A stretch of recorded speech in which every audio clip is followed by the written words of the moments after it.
sebagian besar lah ya mendukung Pak Jokowi rata-rata punya sentimen negatif terhadap Pak Anies. Ada satu kesenjangan yang sangat terasa di nurani kami sebagai anak Indonesia Timur. Kami itu di Jakarta itu tetap anjing gitu. Maaf, saya harus kasar karena memang seperti inilah suara nurani saya. Pak Anies itu bisa menjawab, karena saya kakak Christian Oni ini bahwa aspirasi masyarakat, tidak hanya masyarakat NTT, Papua, Maluku, tetapi seluruh Indonesia. Oleh karena itu, ada beberapa hal yang kembali saya menyampaikan kepada Pak Anies agar ketika jadi Presiden 2004 dapat merealisasikan apa yang kami sampaikan ini. Yang pertama adalah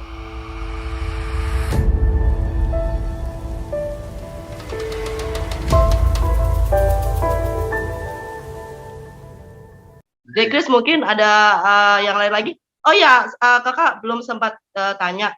Dulu sebelum akhirnya jatuh cinta ke Mas Anies itu, kira-kira yang membuat adik nih benci setengah mati itu apa sih gitu loh? Maksudnya landasannya apa sih gitu? Ya, gini, saya pikir bukan hanya saya ya atau sebagian besar lah ya mendukung Pak Jokowi rata-rata lah ya punya sentimen negatif terhadap Pak Anies itu. Ya. Jadi kita ini dipengaruhi oleh situasi Pilgub DKI 2017, kira-kira seperti itu. Jadi ketika itu bahkan sampai sekarang, sampai detik ini rata-rata pendukung Pak Jokowi itu masih melihat bahwa Pak Anies Baswedan itu adalah pelaku daripada fenomena politik identitas di 2017, di Pilgub DKI 2017. Tetapi setelah saya merenung, saya mencermati dengan jernih, saya simpulkan bahwa Pak Anies bukanlah pelaku politik identitas, melainkan dirinya itu hanya tercebur dalam fenomena yang terjadi kala itu. Tercebur dalam fenomena kala itu, kalaupun ada sentimen sara, saya pikir itu hanya kebetulan saja rivalnya itu non-muslim. Jadi ya wajar kalau itu kemudian memantik sentimen sara. Tetapi saya pikir kalau hari ini saya harus bicara jujur, maka Pak Anies bukan pelaku. Jadi itu yang kemudian informasi-informasi itu yang terngiang di telinga kita dalam imajinasi kita bahwa dia ini adalah pelaku politik identitas, ya, mengingat fenomena Pilgub DKI 2017 silam, itu yang terus terngiang di dalam telinga kita, yang terus berputar di dalam imajinasi memori kita, sehingga semakin hari kebencian itu terus terpacu, terus bertumbuh di dalam hati kita, begitu. Tetapi kembali lagi seperti yang saya bilang tadi, bahwa ketika mendengar informasi ada sekian puluh IMB bangunan gereja direalisasikan oleh Pak Anies Baswedan semasa menjabat sebagai Gubernur DKI, ada hampir 50, belum terhitung rumah ibadah non-muslim yang lainnya, itu baru khusus untuk agama Kristen saja. Saya merasa ada sesuatu yang aneh, ada sesuatu yang lain. Nggak mungkin orang ini bapak politik identitas. Nggak mungkin orang ini politikus rasis. Nggak mungkin. Karena sangat tidak mungkin seorang bapak politik identitas mampu merealisasikan, ini bukan 1, 2 loh, ini puluhan. Ya. Jangankan dekat 50, angka 34 saja menurut saya itu sudah overdosis gitu ya. Itu sudah berlebih-lebihan gitu. Kalau seorang pemimpin publik yang notabene non-muslim, yang notabene muslim kemudian merealisasikan IMB, rumah ibadah non-muslim, saya pikir Pak Anies Baswedan boleh masuk ke itu ya, boleh dikatakan pemecah rekor ya, kepala daerah yang merealisasikan IMB rumah ibadah non muslim ya. Iya. Itu coba dipikirkan itu. Jadi itulah pandangan awal terpengaruh oleh fenomena Pilgub DKI 2017, dan itu terus terngiang di telinga, terus terbayang di imajinasi, terus berputar-putar di imajinasi, dan itu terus memacu kebencian, jadi semakin hari semakin membenci. Tetapi ketika mendengar informasi itu, karena ini sifatnya emosional, mengingat saya adalah non-muslim dan termasuk bagian dari kaum minoritas di Republik ini, saya merasa saya butuh Pak Anies. Itu kesimpulan akhir yang saya buat begitu.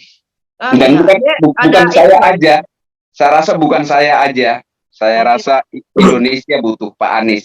Karena untuk merealisasikan kemerdekaan beragama, kemerdekaan mengekspresikan penyembahan kepada Tuhan Yang Maha Esa, mewujudkan kemerdekaan beribadah kepada Tuhan, saya pikir itulah sebenar-benarnya ruh dari NKRI dan Bhinneka Tunggal Ika. Sehingga saya pikir memang benar-benar Indonesia membutuhkan Pak Anies, dan itu wajib bagi saya untuk mendukung beliau begitu. Ada informasi juga deh tentang Boti. David sudah kasih informasi ke itu deh Chris tentang Boti. Belum. Ini wajib juga dikasih tahu. Boti itu kakak yang saya sempat kirim bahwa bantuan operasional tempat ibadah. Oh iya. Siap. Itu saya sudah dengar sedikit ya. Saya sudah dengar sedikit, dan saya pikir itu sesuatu yang luar biasa juga, sesuatu yang luar biasa yang tidak diekspos secara masif ke publik maupun juga ke sosmed. Dan saya pernah waktu mengklarifikasi video adik Fred yang ditanggapi oleh YouTuber NTT, itu kebetulan juga YouTuber tersebut adalah anak buah saya gitu kan. Asli anak buah saya gitu kan. Dia mulai menjadi seorang YouTuber politik itu karena saya yang melahirkan dia sebagai seorang YouTuber politik gitu kan. Halo? Tadi ngomong apa ya? Tentang Boti, Dek. Karena gini, sebelum Pak Anies itu kan kakak memang sudah tinggal di Jakarta ini sejak tahun 79. Iya. Jadi sebelum Pak Anies ini memang tidak pernah ada, entah itu pembangunan yang tadi IMB untuk para purnawirawan, guru, terus para yang pahlawan seperti itu kan tidak ada. Termasuk juga bapaknya kakak itu kan seorang guru. Jadi alhamdulillah IMB-nya itu gratis. Luar biasa. Boti itu juga, jadi setiap rumah ibadah itu mendapatkan bantuan, kalau nggak salah itu per bulannya itu sekitar 1 juta. Semua, entah itu wihara, masjid, gereja, dan itu memang tidak terpublish karena memang ya itulah Pak Anies itu bukan orang yang fokus di sosial media karena mereka fokus kerja Pak Anies itu. Dengan adanya Dekris dan Devris mungkin nanti bisa naikkan berita-berita ini kan. Oh iya, itu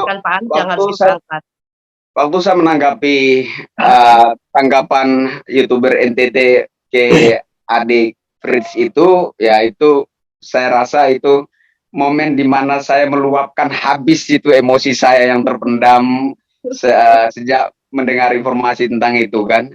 Jadi saya bilang, orang yang selama bertahun-tahun saya sanjung-sanjung sebagai yang paling berjiwa NKRI, ternyata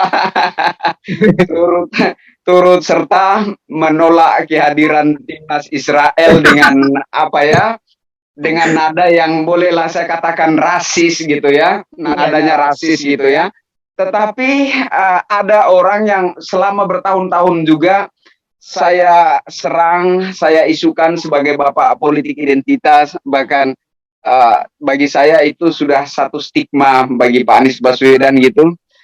Kok bisa dia merealisasikan puluhan IMB rumah ibadah non muslim gitu.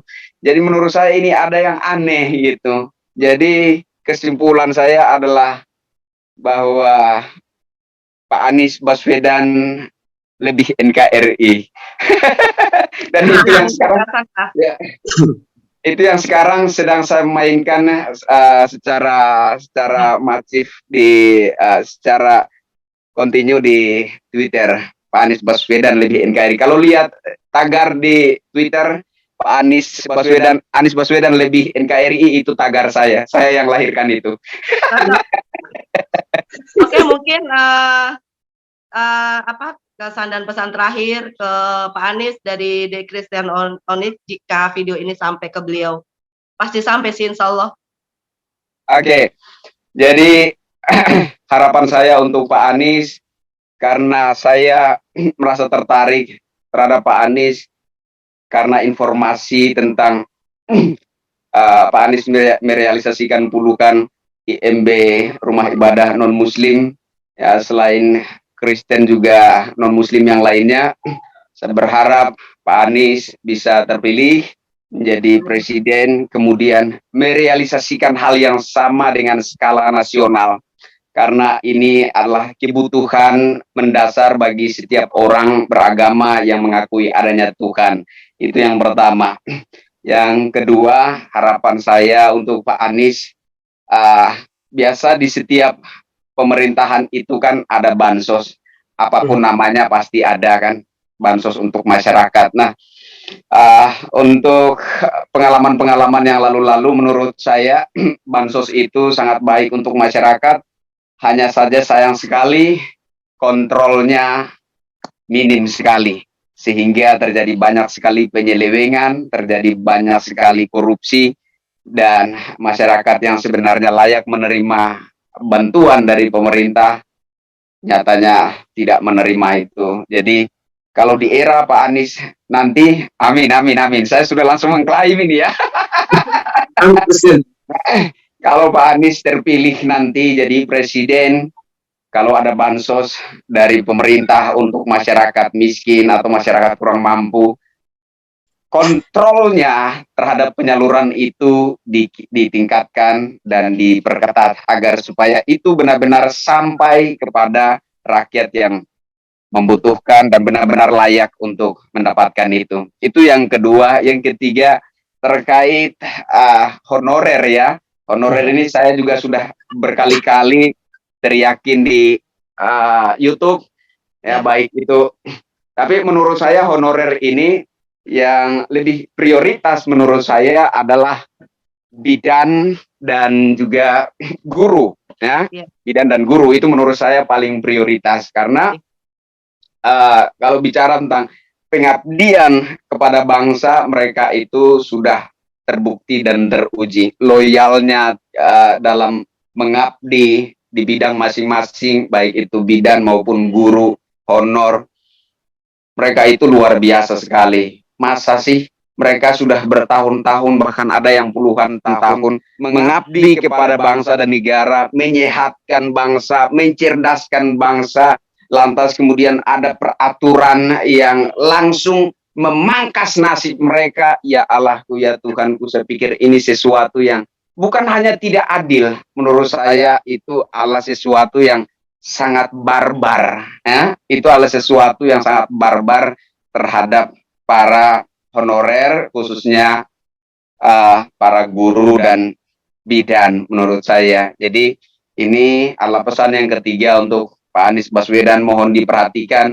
Saya berharap begini, kalau bisa honorer khususnya guru dan bidan itu yang sudah teruji loyalitasnya, yang sudah bertahun-tahun, itu nggak perlu lagi lah dikasih ujian segala macam. Kenapa? Kenapa? Soal loyalitas mereka sudah terbukti, pengabdian terhadap bangsa di bidang masing-masing mereka sudah terbukti dan teruji. Kenapa harus pakai tes?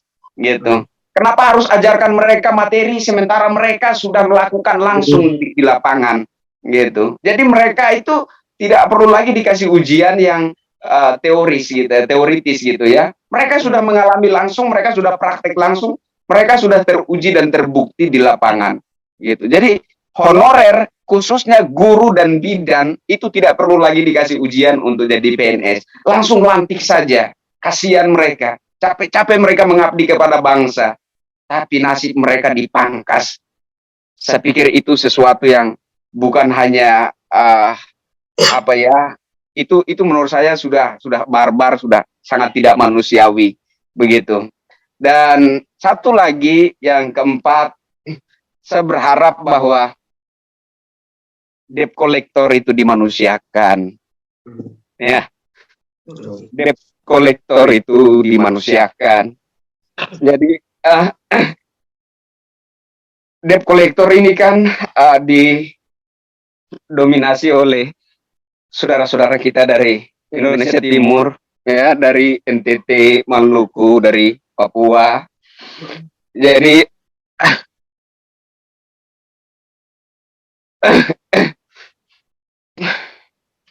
ada satu kesenjangan yang sangat terasa di nurani kami sebagai anak Indonesia Timur.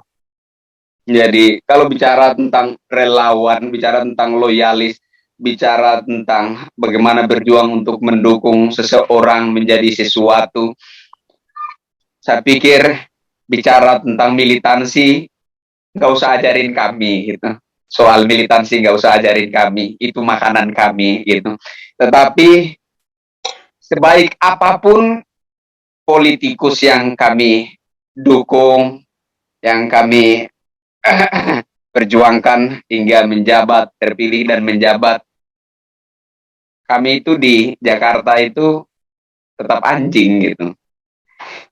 Maaf, saya harus kasar, karena memang seperti inilah suara nurani saya. Apa sih debt collector itu? Ya, debt collector itu kasarnya anjing gitu ya. Karena menjadi pesuruh orang, ya, udah anjing, dianjingkan lagi gitu. Gimana perasaan kami gitu ya. Sementara kalau bicara tentang loyalitas, bicara tentang etika adat terhadap pemerintah segala macam, kami silahkan diuji. Tetapi nasib orang-orang, khususnya anak-anak Indonesia Timur di DKI itu udahlah anjing, dianjingkan lagi. Ini tolong diperhatikan oleh Pak Anies, bahwa kalau ada yang mesti ditindak menurut saya, mungkin pengemplang pajak, ya, para petugas pajak yang memeras rakyat, yang melebih-lebihkan aset rakyat yang sebenarnya tidak segitu fantastisnya nilai pajaknya, dibuat seolah-olah itu benar, dan kemudian mereka menghisap banyak uang haram dari sana, bukan juga disetor ke negara, tapi mereka menggunakan itu untuk memperkaya diri dan hidup glamoran. Saya pikir itu yang mesti ditindak, karena disitulah sebenarnya negara bisa mendapatkan apa ya, bisa ada pendapatan negara yang lebih substansial itu di sana. Tapi kenapa kok justru para debt collector yang tadi saya katakan ibarat anjing dianjingkan lagi? Kenapa gitu? Ini semoga didengar dan direspon oleh Pak Anies. Apabila yang kuasa menghendaki, dan kita juga akan terus berjuang dan mendoakan itu, semoga diridhoi.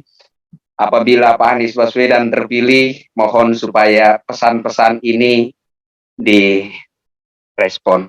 Saya kira itu. Jadi kesedih deh. Please, Baik. mungkin. Baik. Kalau saya sudah berkali-kali menyuarakan agar Pak Anies itu bisa menjawab, karena saya dan kakak Christian Oni ini bahwa aspirasi masyarakat, tidak hanya masyarakat NTT, Papua, Maluku, tetapi seluruh Indonesia. Oleh karena itu, ada beberapa hal yang kembali saya menyampaikan kepada Pak Anies agar ketika jadi Presiden 2024 dapat merealisasikan apa yang kami sampaikan ini. Yang pertama adalah, khusus untuk para relawan, ketika ada yang maki kita, jangan dibalas. Karena Pak Anies itu tidak suka membalas cacian maki orang. Sejak saya kenal Pak Anies tidak pernah membalas satu kata pun. Dia lebih tenang dan buktikan kerja. Kita relawan, kerja saja. Itu saran buat relawan. Saran yang penting buat semuanya adalah yang pertama, program BOTI itu sangat baik sekali, kakak. Jadi alangkah baiknya program BOTI itu diberikan kepada seluruh Indonesia. Jadi rumah ibadah baik non-muslim maupun yang muslim itu sendiri bisa mendapatkan hak yang sama, karena itu bagian dari Pancasila. Karena apa? Coba kita melihat di daerah-daerah terpencil, banyak rumah ibadah yang tidak bisa dipakai secara baik karena atapnya juga bermasalah, lantainya juga tidak ada, listrik juga tidak ada, bahkan peralatan sound system juga hampir tidak ada. Sehingga program BOTI itu saya yakin akan sangat membantu rumah ibadah-ibadah dari desa ke kota, bukan kota ke desa. Itu yang pertama. Yang kedua adalah, dari dulu saya selalu menyuarakan agar anak-anak yatim piatu, anak-anak korban bencana alam, anak-anak buruh, anak-anak ojek, bahkan juga anak-anak debt collector, petani, tolong Pak Anies berikan beasiswa khusus untuk SD, SMP, SMA, bahkan sampai S2. Karena banyak pengangguran itu terjadi oleh karena mereka tidak bisa sekolah. Bukan mereka tidak mampu, mereka mampu. Hanya saja keterbatasan anggaran. Orang yang bisa kuliah karena orang tuanya mungkin lengkap. Mereka tidak punya orang tua yang lengkap, terus mereka mau hidup bagaimana? Makan saja sudah susah, terus mau sekolah lagi, membuat beban, pasti mereka bilang lebih baik mati saja daripada hidup. Oleh karena itu, kembali lagi, Pak Anies tolong berikan beasiswa kepada mereka, karena mereka juga adalah anak negeri, ingin mendapatkan hak yang sama sesuai dengan Undang-Undang 45, yaitu mensejahterakan rakyat. Nah, yang berikut adalah, saya menyarankan bahwa Pak Anies tolong stop kasus trafficking. Berkali-kali yang kasus trafficking dialami oleh masyarakat saya paling banyak dari timur. Tidak hanya dari timur. Tempo hari kami mengurus dari Lampung, pulangkan mereka, biaya mereka, kasih makan mereka. Itu dari Lampung, Jawa Tengah pun ada. Artinya orang-orang di kampung ini dibujuk oleh orang-orang tertentu yang sudah tersistematis, terstruktur, terorganisasi. Dari pusat sampai ke bawah. Beberapa hari lalu lagi saya dapat bahwa ada juga oknum-oknum keamanan yang terlibat di dalam. Oleh karena itu, yang bisa memutus rantai ini hanyalah presiden. Jadi, kalau saat ini presiden saat ini tidak mampu memutus rantai mafia trafficking ini, diharapkan Pak Anies mampu memutuskan semuanya. Kita ingat kasus yang ditangani oleh Pak Romo di Batam. Yang berikut adalah, ini Ibu, masalah SIM. Kita punya sopir-sopir di kampung-kampung itu sangat merasakan. Mengurus SIM ini kan mahal. Mereka mau kasih makan anak istri saja sudah susah, apalagi perpanjang. Memang ada, tapi belum tentu pemasukan saja, belum tentu bisa. Oleh karena itu, alangkah baiknya SIM itu gratis. Diperpanjang mungkin seumur hidup saja, ngapain 5 tahun? KTP saja sudah bisa 5 tahun, sudah seumur hidup. Kenapa SIM tidak bisa diperpanjang selama seumur hidup? Itu membantu para ojek, para sopir angkut yang ada di daerah-daerah, mungkin angkat barang, kargo, angkat misalkan buruh kontainer, itu sangat membantu nasib mereka. Yang berikut adalah terkait dengan ini, aspirasi yang penting. TNI Polri, khusus Akpol, orang NTT Papua Maluku itu jarang dapat jatah dari daerah sendiri. Rata-rata titipan dari luar, ini masalah. Titipan dari luar itu mereka jadi di daerah, diambil jatah di timur, lalu mereka pulang kampung, terus kita dapat apa? Oleh karena itu, kembalikan hak otonomi daerah dalam artian, kalau memang jatah untuk orang NTT Papua, berikanlah itu kepada NTT Papua Maluku. Jangan orang luar datang, main di dalam, akhirnya mereka dapat jatah, kita dapat nol. Kasihan, emang mereka tidak punya potensi. Mereka punya kemampuan, punya kualitas, kapabilitas. Hanya saja pemerintah belum memberikan waktu dan kesempatan bagi mereka untuk membuktikan ke negeri ini. Yang berikut adalah, Ibu mohon maaf saya banyak ngomong karena ini aspirasi yang banyak. Masalah listrik, kakak. Dari dulu saya selalu bilang, negara ini nih masa kita hanya lihat di kota saja yang terang, sementara Indonesia itu dilihat dari desa, bukan dari kota. Nah, desa saja gelap, bagaimana kita melihat ada Indonesia? Oleh karena itu, listrik akan ada, maka pendidikan akan bagus. Bagaimana pendidikan akan bagus kalau listrik saja di desa tidak ada? Ini, lihat kakak Kris, di belakang gelap. Oh, belum ada listrik, Dek? Ada Di sini ada, di sini ada, tetapi tidak semuanya mampu. Ya. Oh. Dan lampu jalan tidak ada, makanya gelap. Itu bukti yang kakak Christian lagi di alor.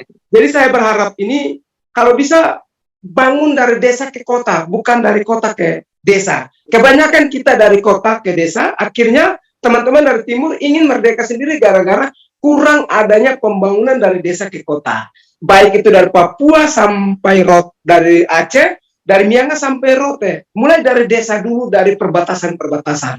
Nah, ini yang namanya Indonesia, Kebineka Tunggal Ika dan juga Pancasila. Masa kita bicara Pancasila tapi keadilan pembangunan tidak dimiliki oleh orang sana? Akhirnya orang sana jangan salah, minta merdeka, ya kita tidak bisa bilang salah. Karena apa? Mereka tidak mendapatkan pembangunan yang sama kok. Saya senang di Jakarta bisa menikmati listrik. Pertanyaan saya, di kampung mereka sudah dapat belum? Jangankan listrik, air saja susah, Ibu. Jadi kasihan sekali kalau kita pulang kampung itu mau menangis tidak bisa. Mungkin Ibu juga tahu lah di Maluku bagaimana. Jadi itu saja saran-saran dari saya. Nah, yang paling utama tadi saya kembali adalah beasiswa. Negara ini, Indonesia ini akan cerdas, akan pintar kalau beasiswa itu diberikan kepada rakyat yang benar-benar sangat membutuhkan. Saya lihat ada beasiswa LPDP, tapi yang terbanyak di dalam adalah elit-elitnya. Mereka yang ciptakan, anak mereka ikut terjun ke dalam. Ini masalah. Kenapa mereka tidak biaya sendiri sebenarnya? Anak-anak miskin, anak-anak orang tua yang ekonomi biasa punya kemampuan. Contoh, saya sendiri, Ibu. Kalau saya dulu tidak ada beasiswa, tidak mungkin saya bisa seperti ini, tidak bisa ketemu. Karena ada beasiswa membantukan hidup kami. Kalau kembali ke dulu, kita emang bisa dipakai. Susah daerah di kampung halaman saya saja tidak menggunakan ilmu saya. Tapi ketika saya bisa sekolahkan lanjut dengan gratis dari biaya negara, disitulah saya terpakai sampai hari ini. Terima kasih banyak Pak Anies. Kami orang Timur berharap Pak Anies jadi presiden. Itu saja. Karena kami meyakini besar bahwa DKI saja Pak Anies bisa kemas menjadi pembangunan yang luar biasa. Pasti saya yakin dan percaya bahwa Pak Anies mampu membangun Indonesia ini lebih sejahtera, lebih baik dari sekarang. Terima kasih. Oke, terima kasih adik-adikku sekalian yang militannya luar biasa ini. Walaupun baru terjun ke sebagai pejuang Pak Anies. Demikianlah bincang-bincang kita di Langkah Anies. Perbincangan di sore hari yang mengharu biru sampai saya juga ikutan terharu. Karena ini adalah suara-suara dari rakyat yang betul-betul harus aspirasi harus dibawa ke permukaan supaya pemimpin-pemimpin, bukan hanya Pak Anies mungkin ya, semuanya pemimpin harus tahu bahwa ada sebagian rakyat Indonesia di sana terpencil yang meskipun terpencil tapi bahwa militansinya, rasa NKRI-nya itu luar biasa, bukan hanya di kota. Mungkin begitu adik-adik sekalian, terima kasih. Ya, format. Berbincang lagi di lain waktu. Oke, selamat sore. Assalamualaikum warahmatullahi wabarakatuh. Terima kasih. Waalaikumsalam warahmatullahi wabarakatuh. Selamat sore. Di sini sudah malam. Iya. Kita close ya. Siap. Format. 1, 2, 3. Hormat.